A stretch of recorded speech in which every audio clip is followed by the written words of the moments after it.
te ba internaute ya www.congolokolenews.com esengo koyeba bino ebele pe na confiance pour pesa site na bino ya solo soki azana assurance to yebite motu nanga nani jipo boko mona na sima na nga epeli moto banda tongo tipo quoi ndenge boyebi service incendie et kaka na sima donc lokola police soki bayibi ba piller ale sima baye service incendie et na retard na Kasavubu jeep eziki mobimba polanda ba image tokutani na bino sima ya ba image oyo merci.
Ezekiel. Ah, ma ouais. Mais moi, je bénéficie à moi.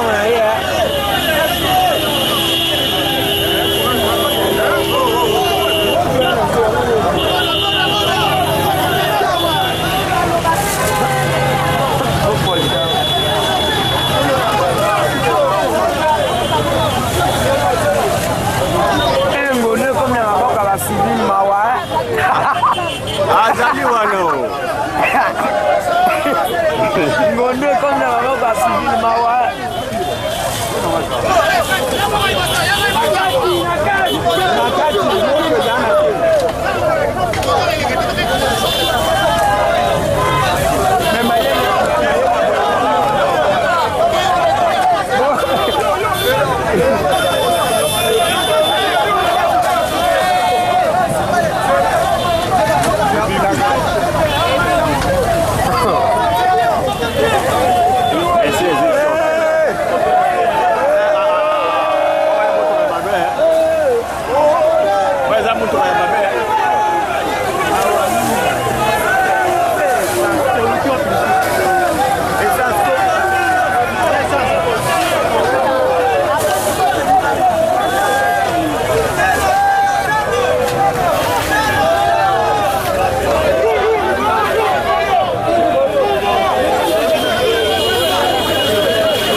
Souka ya reportage oyo bandeko jeep ya incendie mituka ya anti-incendie et komate bazelo bomoni simalanga bato apusu babwaki zelo ti bakalme moto wana me mutuka oyo ekomi irrécupérable papa oyo soki aza assuré te na SONAS sort na ye toyebi te yango bandeko révolution modernité ekota peti na baservice oyo pamba te bato bakoki kokufa mort d'homme ekoki kozala muto akoki perdre lo na valeur likolo bato wana bayaka kaka retard ya kokamwa bakomi retard mais bakomi pe en panne d'eau mai esili ya oyo kutaka savu bo bomoni bakoma te zelo oyo eza na nsima na nga nde esali mosala dommage mutuka eziki kaka merci na bino nyonso bolandaki biso esengo koyeba bino ebele kolanda congolocolenews.com. Merci na Deschutes Mambetuku à la prise des vues. Na pesi susu merci na Patrick Nsala oya monté by image oyo. Merci na la perle des Congolocolenews Mimi Sabi. Merci na FM4 David Olito. Merci na Riki Nemiala. Merci na Charles Fale na Bossanité Laetitia Bisengo na Bossanité Masengo Umberto na France na Bossanité Papa Henri na maman Roberte bango pe na kati ya France na kutani na bino na numéro mosusu boye ba ete équipe internationale e bandi toza bongo Flavien Roussaki Adèle Kalunga Astrid Kalunga toza pe na Florim Benga nanga moko Gudil Bisengo l'Amazone de la presse Kimia Boboto Omabota Mabino merci.